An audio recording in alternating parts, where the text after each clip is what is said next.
Oi, pessoal, tudo bem com vocês? Aqui é a professora Priscila, de Enfermagem Clínica Médica e Cirúrgica, e hoje eu vou abordar com vocês um tópico que não deu tempo para a gente abordar em sala de aula, então eu vou adiantar, né, também alguns tópicos e apresentar para vocês o conteúdo que faltou, tá? Que é sobre diabetes mellitus, que a gente chegou a discutir em sala de aula. Os primeiros slides, eu acredito que a gente já conversou em sala de aula, tá? Então, vamos lá para só dar uma pequena introduzida para vocês.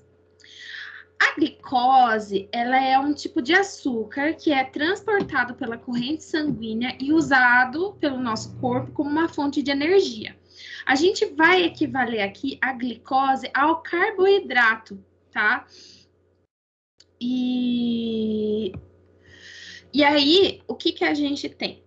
Lembra que vocês viram no vídeo que era necessário ter a insulina para essa glicose entrar dentro da célula? Então, da célula, gente, perdão. Então, a gente tem que relembrar um pouquinho que essa insulina que é necessária, ela está sendo produzida lá no pâncreas, ela precisa ser liberada pelo pâncreas, através da corrente sanguínea, e então essa insulina vai facilitar a entrada da glicose dentro da célula, tá? Aí, agora, a gente focando um pouquinho na diabetes, no tipos de diabetes, tá? A gente tem dois tipos de diabetes que a gente vai ver mais aprofundado. A primeira é a diabetes, né? É a diabetes tipo 1, que antes se chamava de diabetes infanto-juvenil, porque se iniciava na infância ou na adolescência, né? E já iniciava com uma necessidade de insulina, que também se falava que era diabetes de insulino dependente, tá? A diabetes tipo 2, ela era chamada antes de não insulino dependente, porque as pessoas que tinham esse tipo de diabetes, elas não necessariamente elas precisavam de insulina. Só que muitas coisas foram mudando e é possível hoje sim pessoas que tenham evolução da diabetes tipo 2 que necessitem de injeções da aplicação de insulina, tá? Aí, entrando um pouquinho com vocês, a diabetes tipo 1, ela é diagnosticada em pacientes cujo pâncreas produz a insulina em pouca quantidade ou não produz essa substância devido à destruição das células B pancreáticas, que elas estão presentes no pâncreas, né? E que estão naquela parte do pâncreas que vai atuar na glândula endógena, tá? Ela é a glândula endócrina, gente, perdão. Nos vídeos a gente tropeça e não consegue consertar, tá? Então, ela vai ser causada por um defeito, na verdade, uma alteração genética, uma predisposição genética, né? Que vai levar à destruição das células que vão fabricar essa insulina, né? As células B pancreáticas, né? Aqui, nesse caso, quando houve essa destruição, ou o pâncreas não produz na quantidade adequada e precisa da suplementação da insulina, ou se não, o corpo não produz, esse pâncreas ele não vai produzir mais a insulina. E, nesse caso, o paciente sempre vai necessitar da utilização da insulina, tá? Com os dias, a gente está vendo uma alteração, né, da forma que as pessoas elas estão utilizando essa insulina. Já temos no mercado insulina inalada, né? Tem alguns dispositivos que estão acompanhando, que pode ser aplicado automaticamente essa insulina, alguns botões também, né? Para facilitar esse diabético que vai desde da infância até a fase adulta e a velhice, necessitando de aplicação de insulina, porque seu corpo não produz, tá? Aí, a gente tem a diabetes tipo 2, que é diagnosticada em indivíduos que produzem insulina de forma insuficiente ou até normalmente, mas há resistência à resposta funcional do hormônio no sangue, tá? Ela é causada por dois defeitos. As células não permitem o açúcar entrar ou o pâncreas se cansa de fabricar a insulina. Então, aqui a gente tem tanto as nossas células, elas passam a adquirir uma resistência à insulina, fazendo a exigência de ter mais insulinas para que esse açúcar ele entre para dentro das células, ou se não, esse pâncreas, ele começa a falhar, ele não consegue mais produzir a insulina da forma adequada. Tá? Aí, nesse caso aqui da diabetes tipo 2, o tratamento não envolve necessariamente a aplicação de insulina. A gente tem uma outra gama de medicamentos que podem estar auxiliando esse paciente, tá? Então, aqui eu já deixei uma brecha para vocês, para a gente discutir em sala de aula quais medicamentos a pessoa pode estar tomando, tá? Aí, aqui, como o nosso foco do nosso cotidiano é a diabetes tipo 2, as temáticas elas vão estar relacionadas justamente a essa condição que a gente vem fazendo, a prevenção, a promoção em saúde, para que a pessoa não desenvolva diabetes, ou que se desenvolveu a diabetes, que a gente tenha todo o apoio da nossa parte da enfermagem para que ela não se agrave. Tá? Então, quem que vai ter a diabetes? Vai ter a facilidade, a predisposição a ter diabetes, né? Aqueles indivíduos que eles estão acima do peso, que eles não realizam atividade física, que eles não possuem uma alimentação adequada. Então, a gente vê que a diabetes, ela está intimamente ligada com o estilo de vida que a pessoa assume, tá? E esse é um dos pontos que a gente vai intervir. Alguns outros pontos que a gente também intervém são nos casos das pessoas que já possuem a hipertensão arterial sistêmica, que vai ser o motivo de mais uma aula inteira para ela, né? As mulheres que, durante a gestação, elas desenvolvem a diabetes gestacional, né? Que no passado a gente acreditava que era só durante a gestação que essa mulher teria problemas, mas agora a gente vê a cada dia que passa esse problema perdurando após a gestação ou retornando mais à frente, né? Também ligada à qualidade ou estilo de vida, né? E as pessoas que são maiores de 40 anos, tá? Aí, eu vou deixar esses pontos para vocês, junto com a ideia de vocês procurarem a respeito das medicações para diabetes. Eu quero que vocês busquem, podem ser vocês compartilhando entre vocês, fazendo divisões, mas que depois vocês vão buscar mesmo como uma das atividades que vale pontuação e presença para esse mês, né? Eu quero que vocês procurem as definições para hiperglicemia, glicosúria, poliúria, polidipsia, polifagia, cetose, hipertensão, angiopatia, arteriosclerose, nefropatias, retinopatias, neuropatias, gangrena, baixa resistência a infecções e retardo na cicatrização. Então, são esses pontos que eu quero que vocês já façam busca para a nossa próxima aula, tá? Podem vocês compartilharem com os outros colegas as respostas? Pode, mas todos vocês vão ter que depositar lá no Forms que eu já estou colocando assim que a aula termina, tá bom?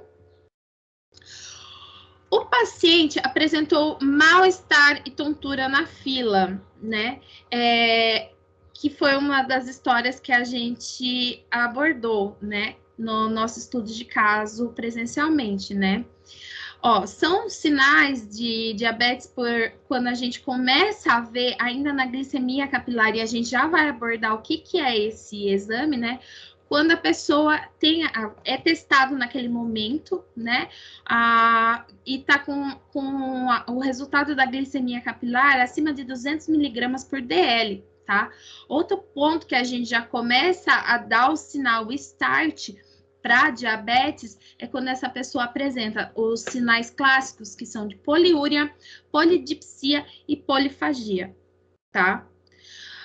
Ó, assim como a gente também não pode diagnosticar hipertensão arterial com apenas uma medida da pressão arterial, né? A gente também não pode falando, olha, isso daqui é diabetes só com uma olhada, tá? E aí a gente vai ver, né, como que se deve fazer o rastreamento nas unidades básicas que a gente vai estar atuando, tá? Uma coisa que é importante a respeito do rastreamento é que 50% da população, ela não sabe que ela porta diabetes. 50% das pessoas que têm diabetes, elas não sabem que elas já são portadoras de diabetes e que só vai identificar que ela tem essa condição quando já surgiram algumas complicações relacionadas à diabetes. Por isso que esses testes, eles são indicados para rastrear, principalmente em indivíduos que não são sintomáticos, porque como é uma doença silenciosa, se a gente rastrear os não sintomáticos, assintomáticos, a gente vai evitar que haja complicações no futuro. Tá? E sempre a gente tem que estar anotando. Fez uma glicemia capilar, e ela não é um teste diagnóstico, mas ela ajuda a gente a ter a projeção a longo prazo, a gente anota justamente para que o profissional que for diagnosticar, o médico, no caso, ele veja que teve outras medições no passado, tá? Que ele esteja sempre observando, ele tá sempre olhando a respeito disso, se está tendo alguma alteração, tá? Então, o teste de glicemia capilar, já para adiantar, ele é um teste muito barato e ele é muito acessível para a população, tá? Para todos, mas ele não é um teste diagnóstico.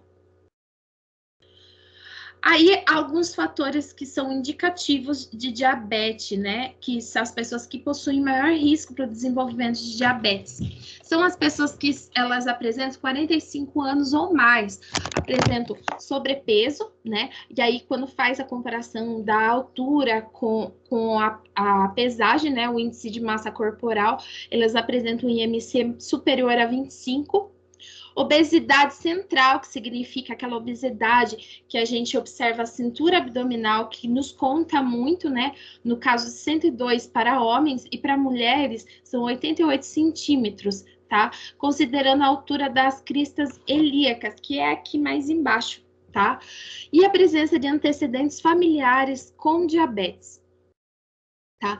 Então, aqui, outros fatores para diabetes mellitus é a pessoa ser diagnosticada com hipertensão arterial, apresentar um alto índice de colesterol HDLL, que é o colesterol ruim, e o triglicérides superior a 150 miligramas por DL, né? A mulher, no caso, ter uma história de diabetes gestacional ou possuir histórico com macrosomia, né, que facilita a diabetes, um diagnóstico prévio nas mulheres de síndrome de ovários policísticos, né, que facilita também a hiperglicemia nesta mulher, e apresentar um histórico de doença cardiovascular, cerebrovascular ou vascular periférica já definido, tá? Aí, trazendo um pouquinho para vocês, a dúvida que surgiu em sala de aula e que naquele momento eu não consegui responder com tanta certeza, responder vocês, né, que surgiu a dúvida. Alguns exames laboratoriais para identificação, além do teste de glicemia capilar, a gente tem o exame de glicemia em jejum, o teste oral de tolerância à glicose, que também é chamada de curva glicêmica, o teste de hemoglobina glicosilada ou glicada, tá? A glicemia pós-prandial e a frutosamina. Por que é importante vocês saberem? Porque vocês vão estar participando das coletas desse sangue, né? Que é feita principalmente pelo técnico de enfermagem. Se alguém perguntar para vocês, vocês vão poder explicar no que a pessoa está tentando identificar, né? E assim, até mesmo se vocês perceberem que tem alguém que está coletando aqueles exames, vocês já podem realizar algumas orientações, né? Então, tá. O teste de glicemia capilar, ela é feita com o objetivo de verificar os níveis de açúcar no sangue em determinado momento do dia. E para tal, a gente utiliza aquele famoso aparelhinho, né, de glicemia, né, que ele tem um falso alcance. Muitas pessoas já possuem domicílio, né, para fazer toda essa testagem e que pode, desde que preservando a higiene do aparelho, ele pode ser tranquilamente emprestado, utilizado por outras pessoas, menos a agulha, tá? Aí a gente tem como como fatores, né, de observar nesses testes, né, valores esperados abaixo de 100 miligramas por DL, que é, naquele momento, é uma fotografia. O teste de glicemia capilar é como se fizesse uma fotografia daquele momento, né, da glicemia da pessoa. A gente já começa a dar um start, né, de supor uma pré-diabetes de 100 a 125 miligramas por DL, e a gente já tem ali também um outro start para tentar averiguar se é uma diabetes com o valor de 125 miligramas por DL, tá? Então, é feito esse teste retirando uma pequena gota de sangue, né, da ponta do dedo. Tá. Algumas vezes a gente faz também esse exame com crianças, né? Na criança que é recém-nascida, filha de uma mãe que é diabética, né? Que desenvolveu a diabetes gestacional, a gente faz no pezinho da criança, bem ali na região do calcâneo, tá? Aí, seguindo aqui um pouquinho para vocês, né? A gente tem o exame de glicemia, que ele é realizado para medir os níveis de glicose no sangue e identificar a diabetes, tá? É feita através de uma coleta de sangue, que aí a gente consegue identificar essa diabetes, né? Através dos níveis elevados de glicose, né? E a gente consegue ver até mesmo o fenômeno da hiperglicemia, que é o que a gente vai conversar mais tarde, mas é quando a gente tem uma grande quantidade de sangue, uma grande quantidade de glicose no nosso sangue, tá? Desculpa, né? Geralmente, o exame é recomendado para pessoas acima de 40 anos ou que ela possui algum fator de risco ligado com diabetes, tá bom? Aí, os valores que a gente pode encontrar nesse exame é considerado normal. Toda coleta de exame que dá abaixo de 100 miligramas por DL. Lembrando que aqui nesse exame a pessoa tem que estar com 8 horas de jejum. Por isso, espera-se que ali a glicemia dela esteja baixa, tá? A gente vai chutar uma pré-diabetes entre 100 e 125 miligramas por DL, e uma diabetes, ela já vai ser ali, a gente já vai ter um rastreio maior com diabetes com mais de 125 miligramas por DL, tá? Aí, seguindo aqui com vocês, a gente tem um outro teste que é muito importante para a detecção da diabetes, que é o teste oral de tolerância à glicose, que também é conhecido, né, como exame da curva glicêmica, tá? O objetivo desse exame é avaliar o funcionamento do organismo exposto a várias concentrações de glicose, tá? Então, esse exame, ele vai calcular a glicemia antes e depois do paciente. Ele vai ingerir uma bebida açucarada, que tem uma quantidade de açúcar bem alta, né? Vai ser coletado o exame antes dessa ingestão, quando esse paciente está a 8 horas de jejum, no mínimo, tá? Depois, foi coletado sangue. Então, aí ele ingere uma bebida açucarada, né? Que tem um saborzinho ali para ajudar a pessoa a não passar mal, né? E que aí, depois de 1 hora que a pessoa fez essa ingestão, ela faz uma nova coleta. E depois é feita uma terceira dosagem após 2 horas de exame, tá? É esperado que nesse tempo ele é um exame complicado, principalmente para mulheres grávidas, porque a mulher, por uma carga de açúcar tão grande, elas muitas vezes podem vomitar. Então a gente vai ter que orientar essa mulher, ajudar ela a não enjoar, ela não passar mal, não vomitar, porque senão tem que refazer o exame, tá? Nas outras pessoas, podem não acontecer nenhum problema, mas na gestante, elas costumam passar muito mal na realização desse exame, e se elas vomitarem, a gente precisa refazer o exame, tá? Então, aí aqui a gente tem como glicemia, como normal, a glicemia que se encontre abaixo de 140 miligramas por DL, e 199 miligramas por DL. O que é considerado... Opa, perdão aqui, gente. Aqui tá errado. O que é esperado é uma glicemia abaixo de 140 miligramas por DL. A gente tem chamada pré-diabetes aqui, quando essa glicemia, após todo esse exame de comparação, eles estiverem entre 140 miligramas por DL e 199 miligramas por DL, e é considerado diabetes uma glicemia igual ou superior a 200 miligramas por DL, tá? Aí, a gente tem o teste de hemoglobina glicada ou hemoglobina glicosilada. Esse é o tipo de exame que ele é um exame de acompanhamento quando já ficou-se bem estabelecido que é uma diabetes que a pessoa tem, tá? Ele é realizado a partir da coleta de sangue, com o paciente também, sim, em jejum, e ele tem como objetivo avaliar a quantidade de glicose no sangue dos últimos 3 meses. Tá? Então, assim, ele é utilizado para a gente perceber se houve uma melhora ou uma piora dos sintomas da diabetes, se o tratamento escolhido ele tá dando certo, tá bom? Comparando todo esse quadro, tá? A meta geral aqui que se espera com esse exame é encontrar até 140 miligramas por DL. Em alguns casos excepcionais, né, considera até 180 miligramas por DL, que ainda tá ok. Passou disso, precisa de uma revisão desse tratamento.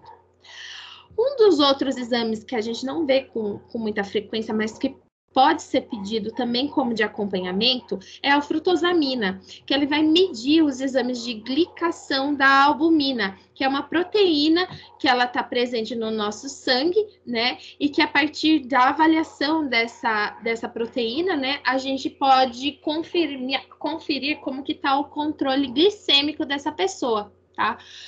O teste ele é indicado quando o médico precisa saber a média de glicose em períodos menores ou quando a medição da hemoglobina glicada ela não foi confiável. Tá? No caso da frutosamina, há uma variação dos valores padrões, né? Dependendo da qual metodologia que o laboratório de análise clínica ele segue, tá? Então, são critérios para a gente considerar uma pessoa diabética, né? Quando o teste de glicemia oral, né, o da curva glicêmica, ele for igual ou superior a 200 miligramas por DL, né?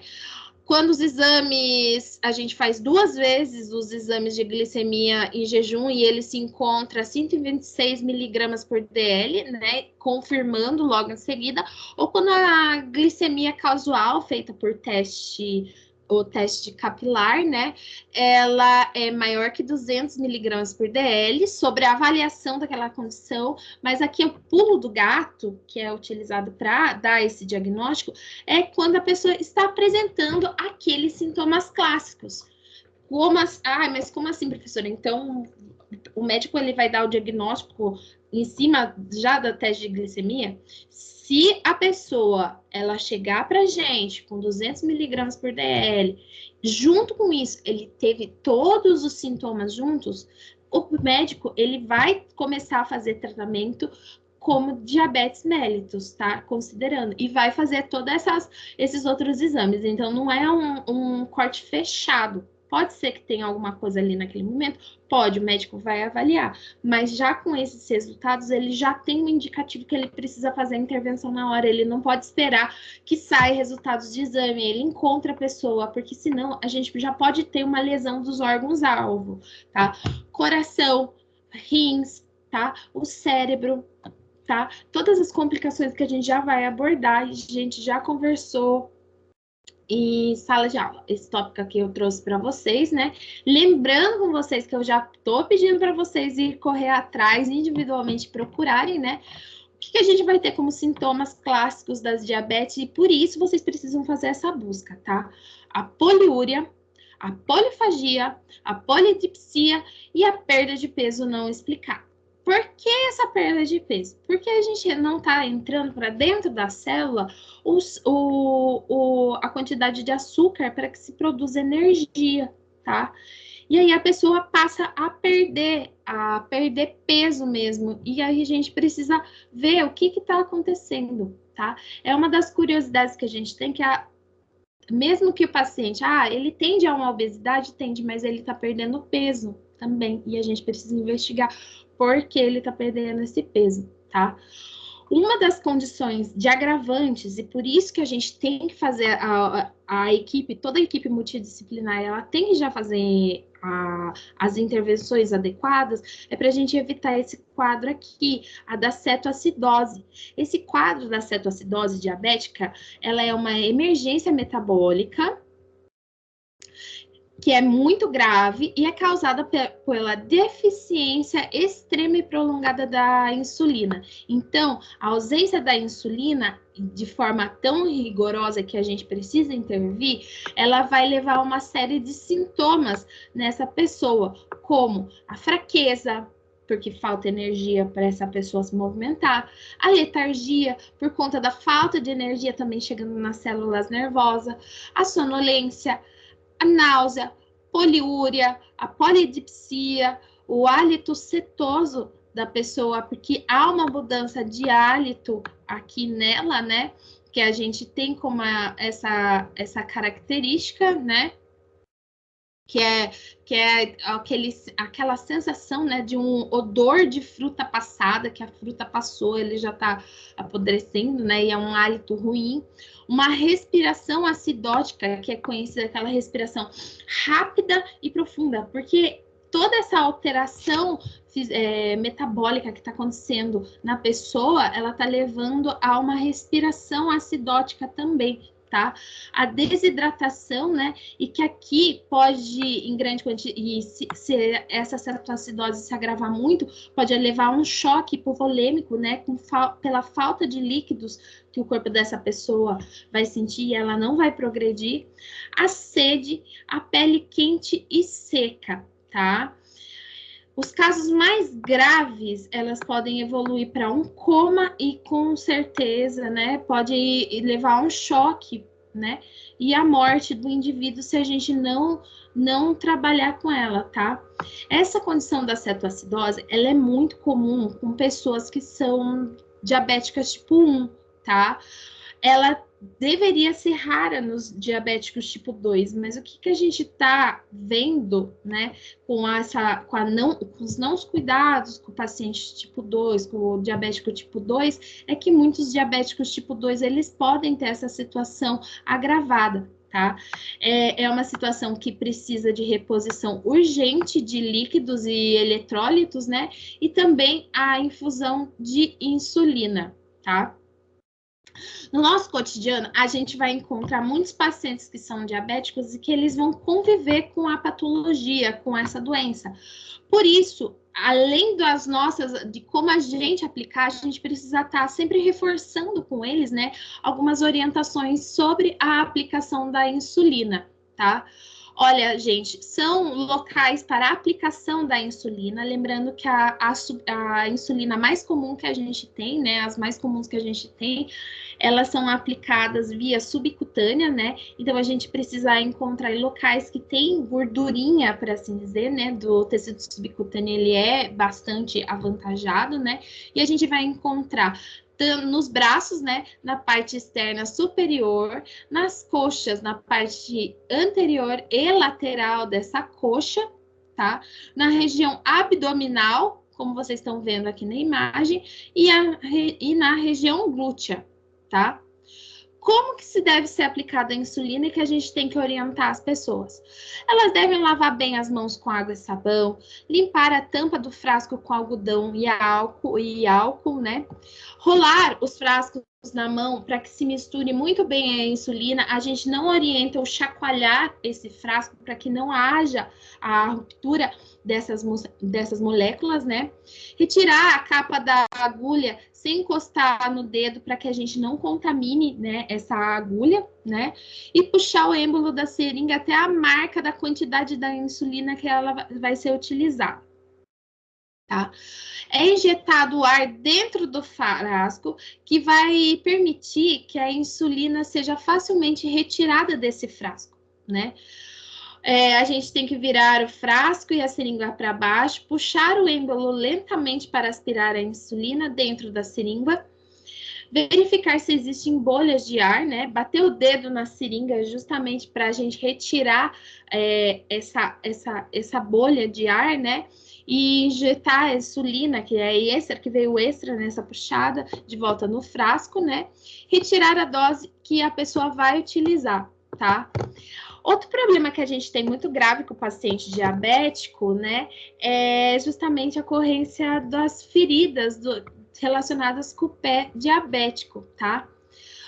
Por que que acontece? Quando a gente tem uma glicose que ela é elevada no sangue durante um longo tempo, né, ela vai danificando as células nervosas, principalmente das extremidades, e vai levando a uma perda da sensibilidade, uma dificuldade na circulação desse sangue, que é tão presente no pé diabético.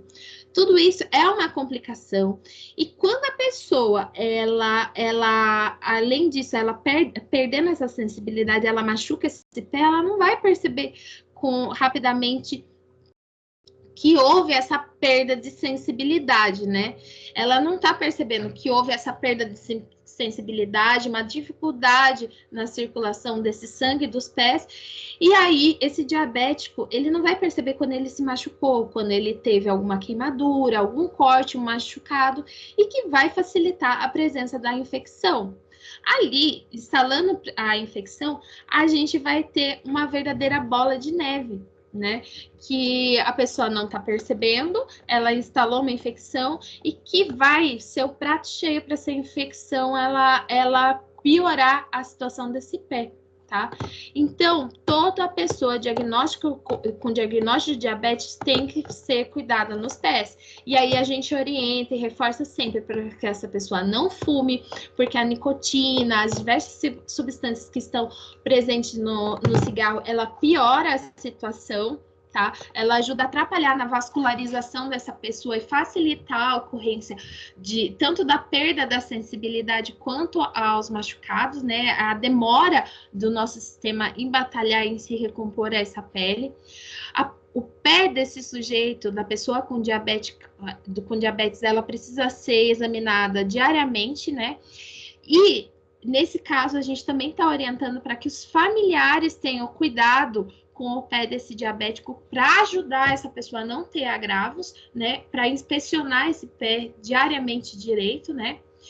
A gente sempre avisar os médicos que tá acompanhando esse caso, ou a pessoa, né, tá acompanhando se tiver rachadura, calo, ferida ou até mesmo alteração de cor, para que se faça uma intervenção precoce caso comece a surgir alguns problemas.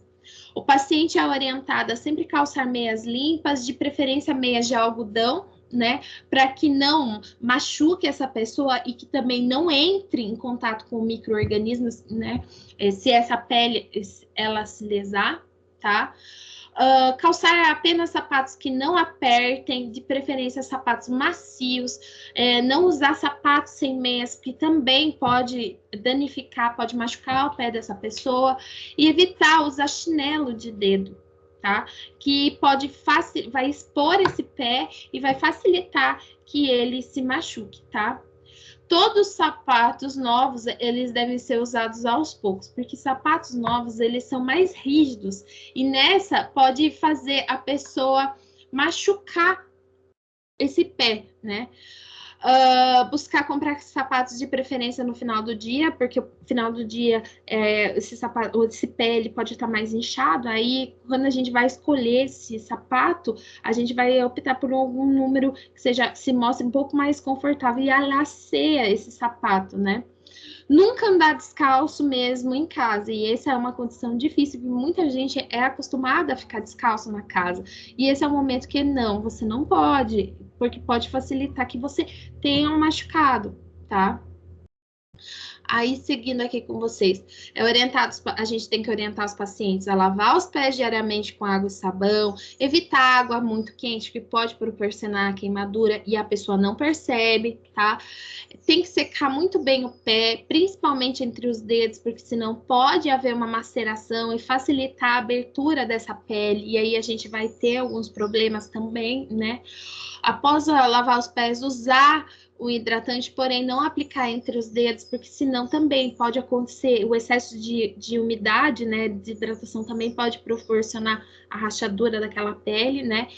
Sempre buscar cortar as unhas de forma reta, sem mexer nos cantos, né? Se a pessoa desenvolver uma unha encravada, né? Precisa deixar mais de forma reta para que não tenha essa unha encravada. E de preferência, né? Procurar alguém que entenda, né? Do cuidado desses pés. E não buscar mexer em calos ou unhas encravadas. Vai com alguém que entende de cuidados com os pés, que no caso são as podólogas, tá? A gente tem que estar cuidando desse pé, principalmente pelo grande índice que se tem a respeito de amputações em pessoas diabéticas e que poderia ser evitado, tá certo? Aí, a gente também tem que estar ofertando para esse paciente algumas orientações sobre a hipoglicemia, tá? Aí, os sinais, a hipoglicemia vai acontecer justamente como o contrário. A pessoa diabética, se ela ingere uma quantidade de insulina e zera a quantidade de glicose no sangue dela, a gente também tem um problema, porque as células continuaram pedindo, eu quero energia, tá? E aí a gente vai ter a hipoglicemia, tá? E que geralmente acontece rapidamente, né? E provoca na pessoa uma tremedeira, um nervosismo e ansiedades, suores e calafrios, a irritabilidade e impaciência, confusão mental e até delírio, taquicardia, coração batendo mais rápido que o normal, tontura ou vertigem, fome e a náusea, tá? Aí, a gente tem que prestar atenção, né, aos sinais de hipoglicemia, que geralmente acontecem rapidamente, que são a sonolência, a visão embaçada, a sensação de formigamento ou dormência nos lábios e nas línguas, a ocorrência da dor de cabeça, fraqueza e fadiga, raiva e tristeza que a pessoa pode manifestar, tá? Falta de coordenação motora, pesadelos, choro durante o sono, convulsões e inconsciência, tá? Nesse caso aqui, as pessoas com hipoglicemia, a gente pode auxiliar ofertando alguma coisa que seja doce, calórica, né? Para que essa glicemia volte ao normal, tá? E aí é necessário o ajuste de dose mesmo, né? O acompanhamento com o médico para ajuste de dose da insulina. Aí a gente tem a hiperglicemia, que é o excesso de açúcar no sangue, que é uma das características da diabetes. Ela ocorre quando há pouca insulina no organismo ou quando o corpo não consegue usá-la apropriadamente, tá? Há um excesso de alimentação e a carência de exercícios físicos, né? E o estresse causado por uma doença como uma gripe pode ocasionar a hiperglicemia. Então, que ela também está ligada com a causa emocional, né? Ou outras pontes. Às vezes a gente tem pessoas que elas tratam bonitinho a diabetes, mas elas chegam pra gente falando, mas eu tô com problema na minha família. E aí aumenta essa hiperglicemia. E por isso que é tão adequado o acompanhamento psicológico, né? Com a pessoa que é portadora de diabetes, tá?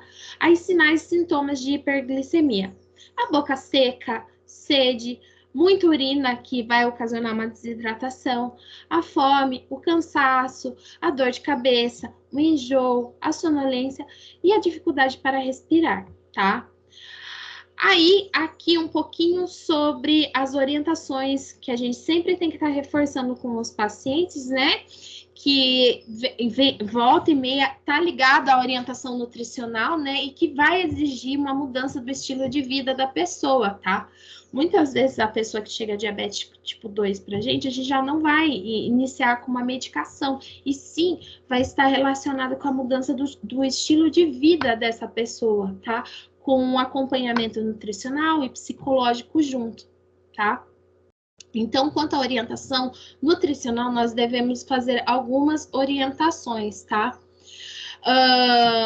A gente tem que orientar sobre a quantidade energética ingerida, que ela deve ser fracionada de 5 a 6 refeições, lanches diários, justamente para que não haja picos baixas e altas, né, da glicemia dessa pessoa, né? O paciente deve ser encorajado a comer alimentos ricos em fibras, como as frutas, verduras, legumes, feijões e cereais integrais, tá?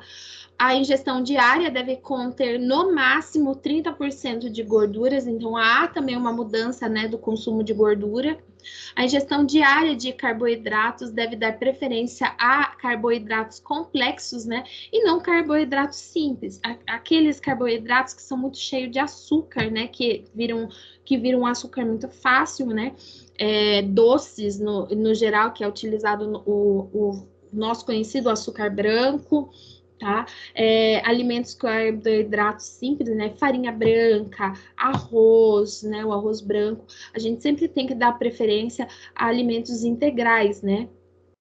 Alimentos que contêm sacarose, né, que é o açúcar comum, eles devem ser evitados para prevenir a oscilação acentuada de glicemia. Então, aqueles bolos, aquelas coisas que a gente não gosta, né, no nosso cotidiano, né, mas esse paciente, ele precisa ter muito bem controlado, tá? Fazer opções que sejam diets, né, que não tenham e que não tem um açúcar que a gente já tá vendo com maior, já tá chegando mais perto das pessoas, tá? A quantidade energética ingerida deve ser adequada à atividade física desse indivíduo, tá? Então, aqui aprofundando algumas questões, né, sobre nutrição, né? Os carboidratos, eles podem ser subdivididos em simples e complexos, tá? Os açúcares simples são digeridos mais rapidamente e tem liberação de glicose imediata, fazendo picos rápidos de glicemia. A gente tem como exemplo, então, o açúcar de mesa, refrigerante, que deve ser evitado, sucos artificiais, doces e guloseimas em geral, tá? Agora, por sua vez, os carboidratos complexos, eles são mais lentamente digeridos e, portanto, eles evitam as grandes elevações imediatas de nível glicêmico, né? Bons exemplos de carboidratos complexos, a gente vai ter o amido presente, principalmente em cereais, tubérculos e raízes, né? A batata, a mandioca aqui, como a tubérculo, a batata, né? Batata doce, uma delícia. E as raízes, as mandiocas também, outra delícia, tá? A orientação para o diabético, principalmente a respeito da ingestão de álcool, tá? Que tem que ser consumida de forma moderada e de preferência junto com as alimentações, com as refeições, para que não tenha uma grande quantidade, não tenha um pico, tá? Aqui, então, a gente tem que trabalhar com os usuários, ou as pessoas que têm diabetes e fazem uso de álcool, a redução de danos mesmo, né? Que essa pessoa, ela pode ter um limite diário de utilização de 10 a 20 gramas de álcool por dia. Ou seja, ó, a gente tem um copo de vinho de 90 ml, que normalmente é a dosagem do vinho, né? Ele já corresponde a 1,1 dose. Uma lata de cerveja, que é 350 ml, né? Considerando toda a quantidade de álcool, né, em gramas que se tem, ele equivale a 1,7 doses, tá? Que isso então, ele já bateu ali a sua quantidade, né? E pacientes que eles tratam ou que estão em mau controle, tanto eles têm uma hipertrigliceridemia ou que haja um mau controle metabólico, eles não devem estar fazendo a ingestão de bebidas alcoólicas, tá? A gente tem que estar orientando os pacientes a fazer o uso de adoçantes, de preferência adoçantes que sejam baixo calórico, tá? Fazendo uso também, né, fazendo uso de adoçantes não calóricos, né, de forma moderada, né, e que ele é seguro, esses adoçantes, eles são considerados seguros quando eles são consumidos em quantidades adequadas. Exemplos de adoçante, a estévia, o aspartame, tá, a sucralose, Todos esses são adequados, tá? Mas sempre consumindo de forma moderada. Fazer a busca por alimentos dietéticos, né? Que eles são isentos de um determinado componente, né? Que possa aumentar o índice glicêmico da pessoa. Só que a gente tem que estar sempre atento a respeito do conteúdo desses alimentos diets, porque muitas vezes eles são alimentos diets, mas ele tem um valor calórico elevado. Tá? E que aí gera também um problema para o nosso paciente, o nosso usuário de serviço, tá? Fazer, então, a opção por alimentos que eles sejam light, que tenha uma redução de pelo menos 25% de um dos seus componentes, né? Que tenha um valor calórico menor, né? E que ao mesmo tempo, tenha um controle a respeito do açúcar, tá? Quando a gente tem alguns adoçantes que eles são calóricos, né, como o mel e tudo mais, ele pode ser usado para adoçar, mas ele tem que ser também controlado, porque ele também pode gerar alguns problemas para a pessoa, né? Ele precisa de um controle, ser restrito, né, pelo alto índice dele de calorias, tá bom? Pessoal, eu finalizo por aqui, então, com vocês, a temática sobre a diabetes, tá? Já ficaram várias coisas para vocês pesquisarem, para a gente abordar em sala de aula, retomar alguns desses tópicos, né? E é isso, eu vou deixar tarefinha para vocês, tá? Beijos para vocês, até terça-feira, então. Bom resto de final de semana a todos e até mais, tá?